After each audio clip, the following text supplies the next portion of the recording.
736, Nashville's Morning News on Super Talk, the 997 WTN. I want to welcome on into the program Senator Marsha Blackburn. Senator, thank you very much for being here. So many things I want to touch on with this conversation. First of all, one of the things that was noted yesterday was Christopher Wray during these congressional hearings from the House Judiciary Committee was the FBI Director Wray would not confirm nor deny that Joe Biden is under investigation. A lot of people saying that proves that the president is. I mean, obviously there's debates going on in both directions on this, but what say you?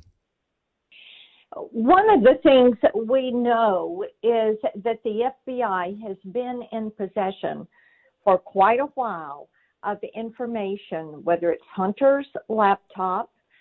We also know that there are the money trails. We hear from the whistleblowers about the discussion that has taken place around how to handle Hunter Biden, Biden Incorporated.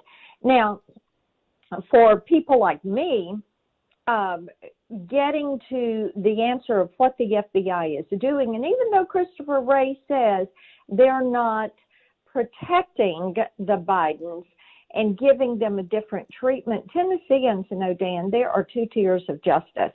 And yesterday in the Senate Judiciary Committee, we had a gentleman, Brandon Long, out of Louisiana. He has been nominated by the Biden White House to be a federal district judge in Louisiana. And lo and behold, he had been the deputy chief of staff and then the acting chief of staff for Christopher Wray at the FBI during the time all this was happening. And of course, I questioned him on trying to get his participation writings, memos pertaining to the laptop, calling parents domestic terrorists, going after pro-lifers, going after parents at school boards. And he would not give us a straight answer. So we've asked, and Senator Hawley followed me in the questioning, and he couldn't get a straight answer. What I've done is ask this guy to give it to us all in writing. I want copies of every single email he sent that pertained to any of that. Senator, let me ask, I mean, I'm a layman. How can somebody who is up for a confirmation simply refuse to hand over the materials that the senators are asking? That is unbelievable to me. Well, it is unbelievable. They are under oath when they come to us and when they answer these questions. And this is why we are pressing even harder. And I was so pleased to have Senator Hawley join me in doubling down on trying to get some answers to this. Look, and here's the thing, Dan, when I talk to Tennesseans, and the other night I did one of my telephone town halls, which people love. You've got several thousand Tennesseans that are on this thing. And what is it that people are talking about, regardless of the question? And, of course, we had questions about the border, about men in women's sports. We had questions about China. But repeatedly people would say, and I'm worn out, just absolutely worn out with this, that we can't get an answer. And we've got two tiers of justice, and the IRS, the EPA, OSHA, the FBI, they all treat the elites, the Bidens, the Clintons, and their buddies differently than the rest of us get treated. And people are just tired of this. They want equal access, equal opportunity, equal justice under the law. Well, it's going to be interesting to see what happens, if there's any ramifications or follow-up to Christopher Wray's testimony yesterday on Capitol Hill. 740 on Nashville's Morning News, Senator Marsha Blackburn is joining us. I know, Senator, you've heard the story, horrible stories, about this Franklin soccer coach here in Tennessee who turns out for years he's been here illegally and he's accused of drugging and raping kids.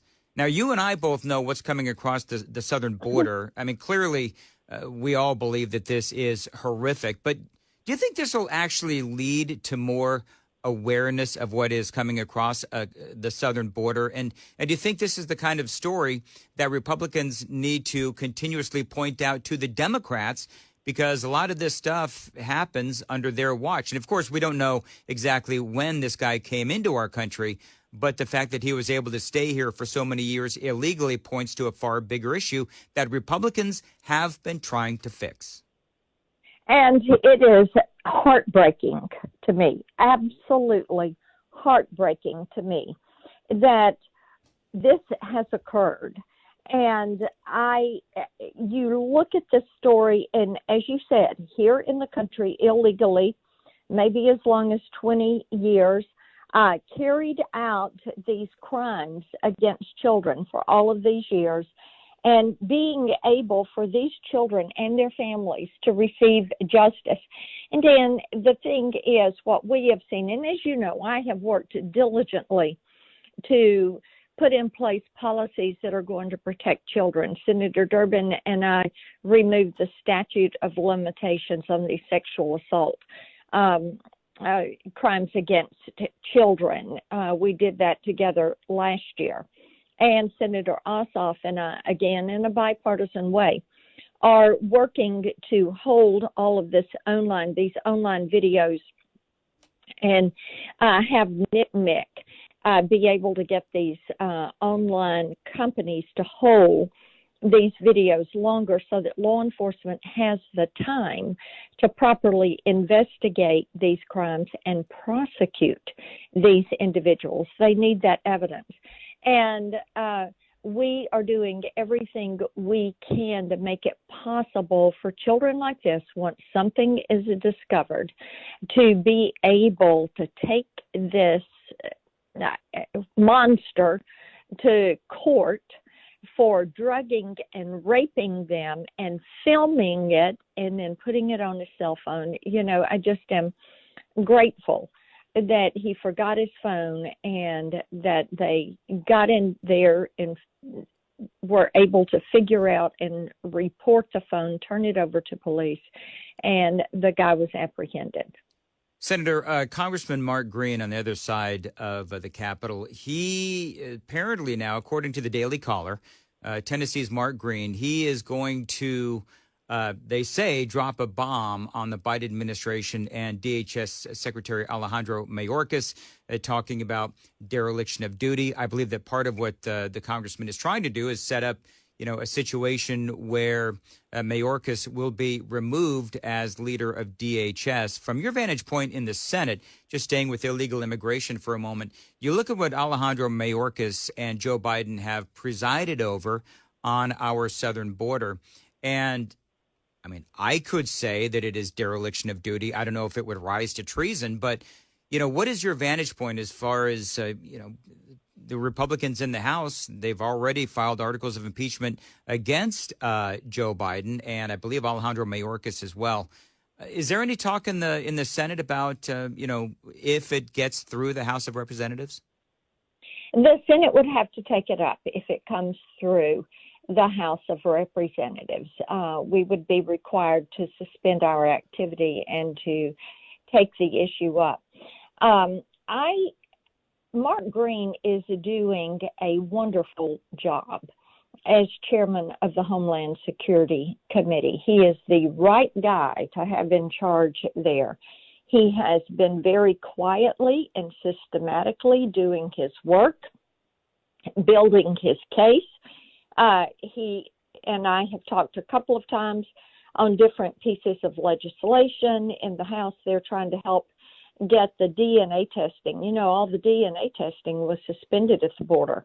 30% of all the kids coming across that border are being trafficked. And so I've got legislation in the Senate that would restore that testing. And of course, they're trying to move it forward in the House, which let's protect these kids. Let's keep them from being trafficked and ending up in gangs and sex trafficking rings and different things. And you're going to see Congressman Green continue to come forward with different pieces that deal with the shabby job that Joe Biden and Alejandro Mayorkas have done there at that southern border. This administration, their policy has been open the border, let in anyone that wants to come in. And if Congressman Green and his committee decide that it moves to impeachment and removal, then I look forward to being able to support their work when it comes to the Senate. Well, I'll tell you this: a lot of us look forward to that as well. Senator, let me ask you a couple of very quick questions. These Chinese service centers, which you are tackling now, tell me a little bit about what these are. It sounds like they're spying on Chinese Americans. Yes, this was fascinating. There, we have targeted or have found out that the Chinese Communist Party has these overseas service centers.